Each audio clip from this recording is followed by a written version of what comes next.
Olá, eu sou o professor Cid Marques. Vamos dar continuidade aqui a esse bloco de manutenção básica dentro do curso de informática, né? E a gente veio falando sobre aquela proposta da formatação, da preparação do disco para que você possa colocar o sistema operacional, e agora a gente está lutando com as regras, né? Algumas regras são sobre o tal do sistema de arquivos, a gente já discutiu isso, NTFS para discos do sistema operacional, FAT32 para pendrives, FAT64 ou XT ou XFAT para discos maiores que o pendrive, mas também não com o sistema operacional. E a gente falou sobre o tamanho do caminho, sobre o nome do arquivo, né? Agora é importante que você saiba o seguinte: quando a gente vai dar um nome, dentro daquele caminho que vai totalizar 260 caracteres, que é o caminho completo que a gente fala, né? O chamado caminho absoluto, o que acontece? Você vai digitar letras, você vai digitar números, você pode colocar símbolos, você pode colocar espaços. Aqui uma regra é que dentro da nossa lista de caracteres são ao todo 255 caracteres mais o espaço. Então sempre essa regra vai existir, você sempre vai ter 255 caracteres a escolher mais o espaço. Só que alguns desses caracteres são reservados pelo sistema, e aí eu não vou poder utilizar, você entendeu? E aí eu vou mostrar para vocês quais os caracteres que são reservados pelo sistema. Vamos lá, ó. Se você olhar aí, você tem lá o nome das pastas, o nome dos arquivos, né?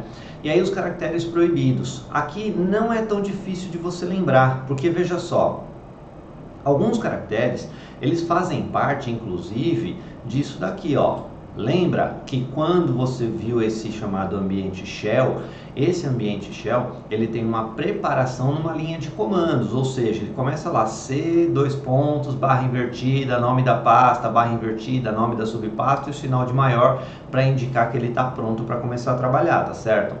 Daí, os nomes de pasta e subpastas, eu não vou poder utilizar, é óbvio, né? São meus, né? Só que veja só, a letra sozinha eu não tenho problema de usar, mas se ela tiver acompanhada de dois pontos, aí vira problema. Então os dois pontos é um dos caracteres que o sistema reserva para ele. Então sempre que você quiser dar um nome para um arquivo, ou dar nome para uma pasta, ou até para uma extensão, os dois pontos não vão poder existir, não pode ser colocado lá, tá certo? A letra sozinha pode, os dois pontos não. Outra coisa, a barra, né, você percebeu lá quando a gente foi para lá, ó, a barra que representa o diretório raiz e também que é utilizada para separar nome de pastas de nome de subpastas, é um recurso que o sistema usa para poder moldar o caminho absoluto. E aí é natural que eu não possa utilizar. E aí você vai observar que ele tem três barras. A barra invertida, que é o que o sistema usa. Aí tem a outra barra que é virada para o lado direito, que essa barra também não vai poder ser utilizada, que ela é utilizada por outros sistemas, como por exemplo o Linux. O Linux usa todas as barras viradas para o lado direito, enquanto o Windows usa todas as barras viradas para o lado esquerdo. Ou seja, é uma forma diferente de você avaliar a estrutura de um caminho. Tanto é que na internet, quando você vai usar a internet, toda a estrutura da internet é baseada em Unix. Ou seja, o Unix é a base de estrutura do Linux, que as barras são para a direita, entendeu? Então você vai perceber que quando você digita o endereço http://www e tal, você vai perceber que todas as barras são viradas para o lado direito, que é a base do Unix ou do Linux, tá certo? Aí é lógico que o sistema não vai deixar que você use nem a barra para a esquerda, nem a barra para a direita, e aí ele fecha não permitindo que você use a barra vertical. Também aquela barra que é reta, ele não vai poder utilizar. Então são três barras, nenhuma delas eu posso utilizar. Os dois pontos também não vou poder utilizar porque faz parte lá do prompt de comandos. E se você continuar no prompt de comandos, olha como ele termina, com sinal de maior, é o exato sinal de prontidão. E é óbvio que o sinal de maior é o próprio sistema que utiliza para dizer que está pronto para receber um outro comando, tá certo? Então, naturalmente, o que vai acontecer? Ele reserva tanto o sinal de maior quanto o sinal de menor para que ninguém use em nomes de arquivos, pastas ou extensões. Então, aí já fechou praticamente, ó, 1, 2, 3, 4, 5, 6 caracteres. sobraram 3. Um deles é fácil de você avaliar. Lembra que quando eu falei de um nome composto, que ele usa, por exemplo, aula CID, tem um espaço no meio, né? O espaço é sempre um problema para o computador. Tanto é que quando aqui, ó, eu coloquei os caracteres, eu coloquei 255 mais o espaço, tá? Porque o espaço é o único que a gente não vê. Ele existe, mas a gente não vê. Então o que que acontece? O sistema, ele não pode reservar o espaço para ele porque o usuário usa, tá certo? Mas em contrapartida, o que que ele faz? Ele pode usar as aspas para juntar aquilo numa frase e dizer esse é um nome composto. E aí automaticamente as aspas servem só para o sistema reservar esse tipo de coisa, então eu não posso utilizar, quem usa é o sistema. Deu para entender? Outra coisa é em relação a pesquisas. Você percebe, por exemplo, que eu posso fazer pesquisas no computador, né? Uma pesquisa assim, ó, deixa eu colocar um exemplo de pesquisa aqui, ó. Vamos supor que eu tenho lá um arquivo chamado história.docx. Aí eu tenho um outro chamado pesquisa.docx. Você vai reparar que o docx é a extensão padrão, né, daquilo que a gente está fazendo, tá? Opa, coloquei errado, né? Docx, aqui, pronto. Só que o nome do arquivo é diferente. Então vamos supor que eu quisesse fazer uma pesquisa assim: computador, me mostre todos os arquivos que tem a extensão docx. Então como é que ficaria essa pesquisa? Essa pesquisa ficaria assim, ó, *docx. Então esse asterisco é um filtro de pesquisa, como se ele estivesse substituindo uma palavra, tudo, né? Todos os arquivos docx. Deu para entender? E aí é natural que lá dentro daquilo que a gente está estudando, o asterisco seja reservado para o sistema. Deu para você entender? Outro exemplo aqui que a gente pode utilizar é o seguinte, ó. Vamos supor, eu vou dar exemplo meu, tá? Eu tenho lá arquivos que eu quero salvar com o meu nome. Então eu vou salvar assim, ó, cid.docx. Aí vem outra pessoa e vai salvar um outro arquivo e esquece que meu nome é com C e faz assim, ó, cid.docx. Docx. Então você repara que é uma única letra que é diferente. Não é como no primeiro caso que o nome inteiro era diferente. Então como que ficaria essa pesquisa, ó? Interrogação, porque eu quero que a primeira letra seja indiferente, aí o resto eu permaneço, e aí eu mando fazer a pesquisa. Automaticamente ele vai procurar qualquer coisa que não importa a primeira letra, mas que a segunda e a terceira sejam ID, e aí automaticamente ele vai me trazer a resposta com todas as vezes que o meu nome aparece. Deu para você entender? Então, voltando lá ao nosso slide, você percebe que tanto a interrogação quanto o asterisco são colocados como regra para arquivos que não podem ser utilizados. Então, ó, esses são os 9 caracteres que eu não posso utilizar nem nome de arquivo, nem nome de pasta, nem extensão de forma alguma. Professor, posso usar, sei lá, a exclamação? Pode, não está nessa lista. Qualquer coisa que não está nessa lista você pode usar. Deu para entender? Outra coisa, existem nomes que o sistema usa para ele, tá? E os nomes que o sistema usa para ele, a gente não pode utilizar. Olha aqui os nomes, a lista de nomes que ele usa, ó. NUL. Eu tinha colocado aqui no quadro, mas eu apaguei. Lembra que eu coloquei no final do caminho completo aquela barra invertida e um zero cortado? Esse zero cortado é um sinal de nulidade, ou seja, é o ponto de espaço vazio, por isso que ele não aparece, tá? Então tudo que é nulo o computador guarda para ele. Arquivos de bit zero, ou seja, de nada guardado, significa que ele vai ser guardado como nulidade. E aí NUL é a sigla que representa isso, portanto, se eu quiser usar essa sigla, o computador não me deixa. Você percebe que eu posso usar a letra N, posso usar a letra U, posso usar a letra L, separado, até junto eu posso se tiver algum complemento. Se tiver escrito nulo, eu posso, não tem problema. O que não pode é ter a sigla NUL, deu para entender? A mesma coisa a UX. A UX vem de arquivos auxiliares, então o sistema reserva arquivos auxiliares para ele e é natural que eu não possa utilizar. CON vem de console. Você sabe o que é console se você joga videogame, né? Então, ó, o computador também tem console, ele precisa fazer o gerenciamento de consoles. E aí CON é a abreviatura de console, por isso que o sistema usa e eu não posso utilizar, tá certo? PRN também é uma sigla que representa impressão, print. E aí, essa abreviatura PRN eu não posso utilizar, porque o computador usa impressão o tempo todo, tá certo? E aqui você tem mais duas combinações, só que agora é COM e LPT. A diferença é que essas combinações, elas não podem ser assim, ó, quer ver, ó? COM1, isso não pode. COM2, isso não pode. COM0, isso não pode. Agora, se for só COM, pode. Por quê? Porque ele exige que, como regra, somente as combinações terminadas com um único número não possam ser utilizadas. Professor, e se for COM01, pode? Pode, porque ela termina com dois números. Somente quando termina com um número só. Então é COM terminada com um número só. Não importa qual número, ele não vai deixar. Por que, professor, que ele não vai deixar? Porque essa é uma regra de portas de comunicação. Então, COM é a abreviatura de comunicação. Porta de comunicação 0, porta de comunicação 1, porta de comunicação 2, até a porta de comunicação 9 são as portas que o computador usa e não permite que você utilize. A mesma coisa vai acontecer com LPT.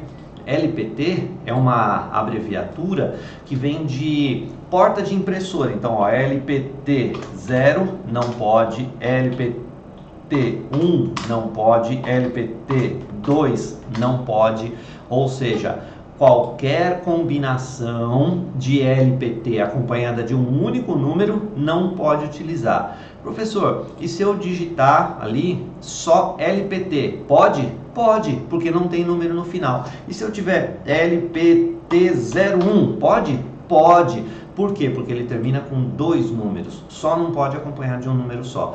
Quando você vai instalar uma impressora, ele fala qual a porta de impressora que você quer. Aí ele sugere LPT1, LPT2, LPT3 e assim por diante, por isso que ele não deixa. Então, essas são as regras para os nomes proibidos, tá? Os caracteres proibidos, os nomes proibidos. Deu para você entender?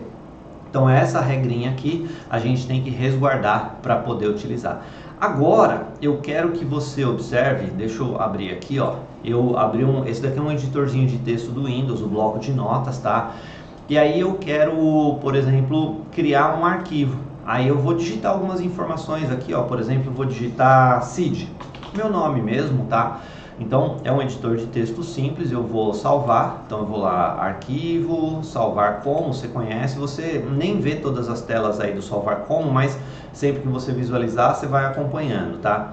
Então, eu tenho lá, por exemplo, ó, usuários, gerência, lembra que a gente estava vendo lá na outra tela, né? Quando você clica aqui, ó, você tem lá o users, gerência, é a mesma coisa, tá? Então, é a lista de arquivos. Aqui, eu vou mostrar para você, eu ainda não cliquei no salvar lá, tá? Eu vou digitar um comando, ó, dir, que é de dir, significa eu quero uma lista de tudo que tem aí dentro. Aí ele vai mostrar essa lista para mim, ó. Observa que essa lista, ela está caracterizada da seguinte forma, ó. Do lado esquerdo, você tem uma data. Logo na sequência você tem o horário, mais à frente você tem dir representando diretório, tá certo? E esse diretório significa que ele é uma pasta. Mais à frente você tem o nome dessas pastas, tá certo? E aí você tem lá a contagem no final, ó, 0 arquivos, 13 pastas, com o total disponível de tanto, ele vai fazendo a contagem, e assim que ele terminou a lista, ele voltou ao ponto de iniciação, ou seja, sinal de prontidão, dizendo que ele já fez o que você pediu e ele está aguardando uma nova orientação. Eu vou voltar aqui para a tela de criação desse arquivo, tá certo? E eu vou dizer que eu quero salvar esse arquivo como teste. E aí, observa que aqui embaixo ele fala, o tipo do arquivo é um documento de texto com a extensão TXT. Então, eu não preciso digitar .txt porque ele vai fazer isso sozinho. Então, vai ficar teste.txt. Aí, salvar. Pronto, tá salvo.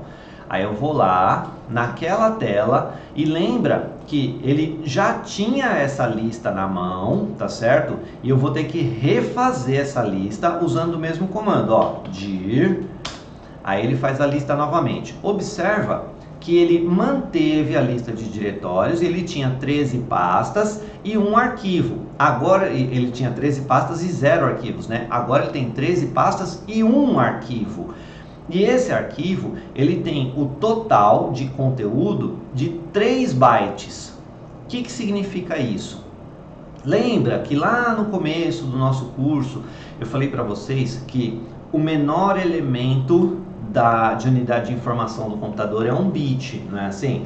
E para eu formar uma letra, eu preciso de 8 bits. Então, toda vez que eu junto 8 bits, eu formo 1 byte, não é assim? Então, cada letra equivale a 1 byte. Não foi isso que nós conversamos? Olha aqui, ó. Deixa eu voltar aqui. Quantas letras eu digitei?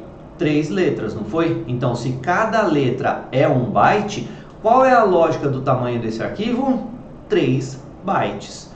Deu para você entender a lógica de armazenamento, a lógica de como que você faz a contagem de dados? Aqui tem um porém. O programa que eu usei para fazer isso daí é o chamado bloco de notas do Windows, tá? E esse bloco de notas, ele faz o quê? Ele permite a criação de arquivos simples de texto. Então ele não tem esquema de formatação, ele não capta a imagem, ele não faz nada disso. Já se eu estivesse usando o Word, repara que o Word, mesmo que não tenha nada digitado, eu vou fazer o mesmo processo aqui, ó. Eu vou tirar tudo isso daqui, ó, e vou apagar tudo e vou colocar meu nome. E aí eu vou salvar. Vou lá em arquivo, salvar como. Aí eu vou fazer a mesma coisa aqui, ó. Deixa eu ir lá no raiz, né, no C. Aí eu vou em usuários, gerência. Aí eu vou colocar teste. Só que eu não vou usar teste.txt, eu vou usar teste.docx, porque é a extensão que o Word sugere, tá? Salvei. Aí eu vou voltar lá naquela cena e vou novamente usar o mesmo comando que eu utilizei para fazer a listagem de novo, ó, dir refiz. Olha o que aconteceu, ó. Agora eu tenho 13 pastas, mantive isso, e 2 arquivos. Observa que o teste.txt, que é feito com base num programa de texto simples, ele guardou somente 3 bytes, que são 3 letras. Então o que ele armazena? Só o conteúdo, mais nada.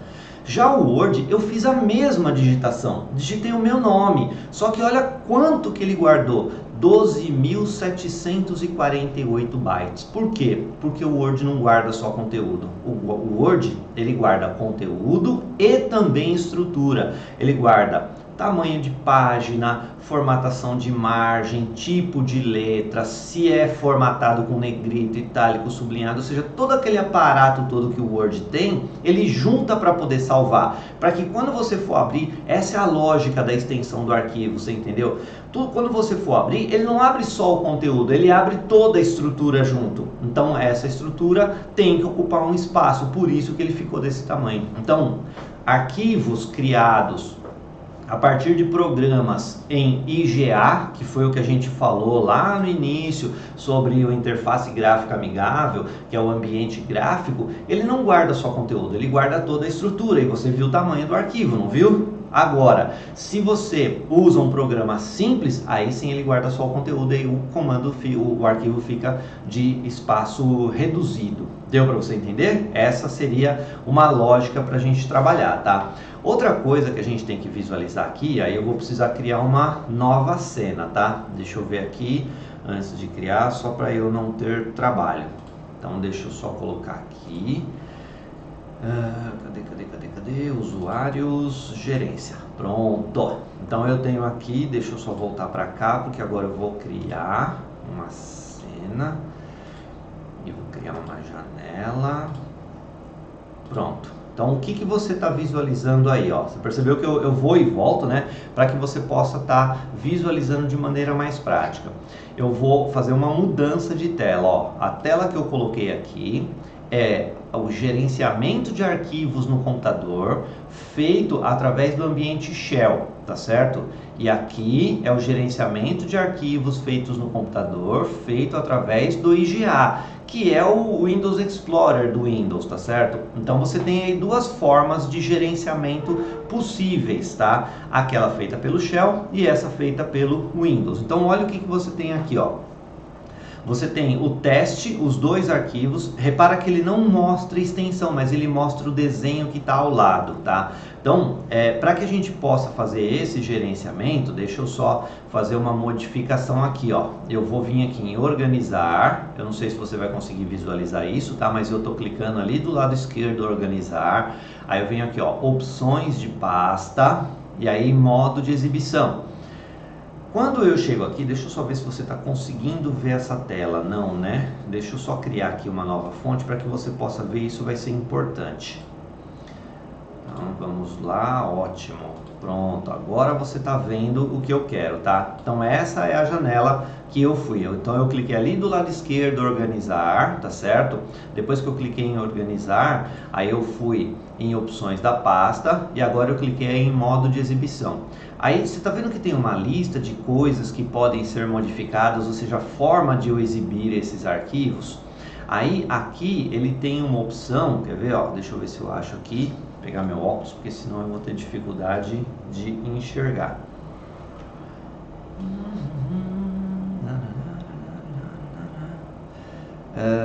Arquivos ocultos, aqui, ó. Essa é a opção que eu estou dizendo, ó, ocultar as extensões do tipo de arquivos conhecidos. Você repara que essa opção, ela estava ativada, dizendo que não era para mostrar a extensão dos arquivos que o próprio Windows cria, né? Quando ele chama de arquivos conhecidos, ele fala quando o Windows criou, a partir do bloco de notas, do Word e tal. Se é um arquivo vindo de fora, ele vai mostrar naturalmente a extensão. Então eu estou desabilitando e vou mandar aplicar. Olha lá o que aconteceu, ele mostrou as extensões para mim. Então significa que eu posso fazer o gerenciamento das extensões, da forma como o Windows mostra essas coisas para mim, tá certo? Essa é uma das coisas que eu queria mostrar. Outra coisa que eu quero mostrar para você é o seguinte, eu vou fazendo devagar, tá?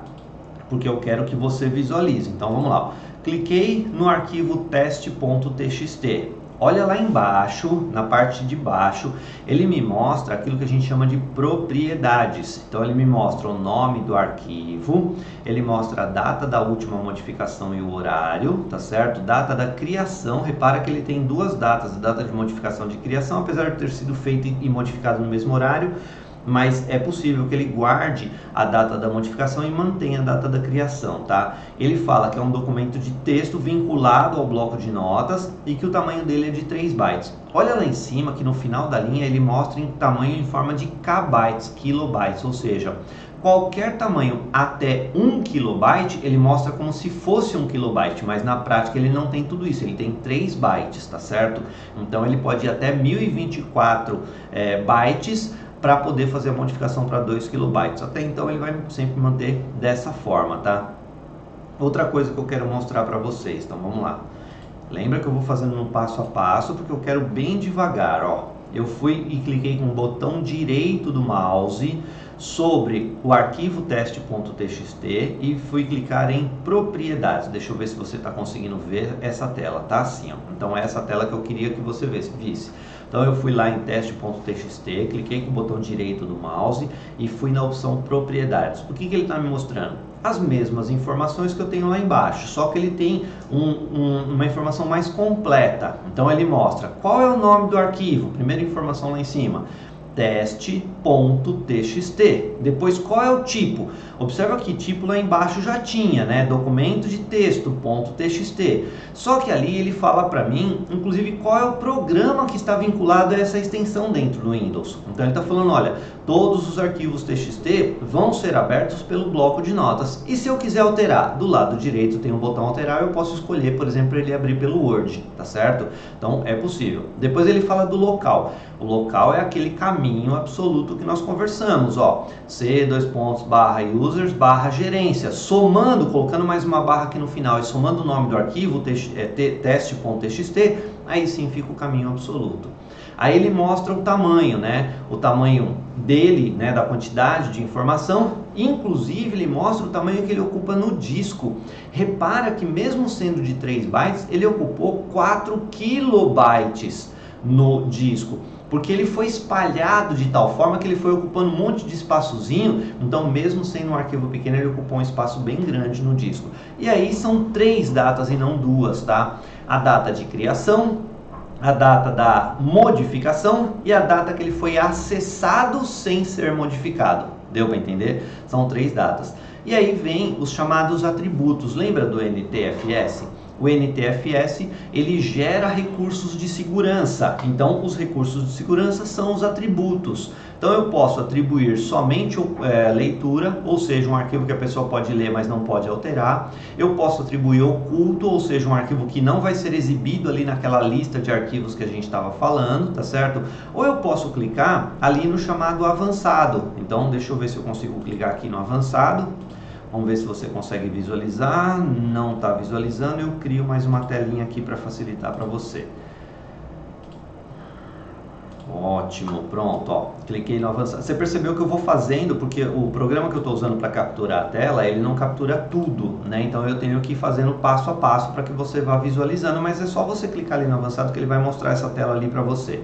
Aí ele tem algumas informações ali dentro, tá? Essas informações, elas seriam o seguinte, ó, deixa eu só colocar maior aqui na tela para eu poder ler.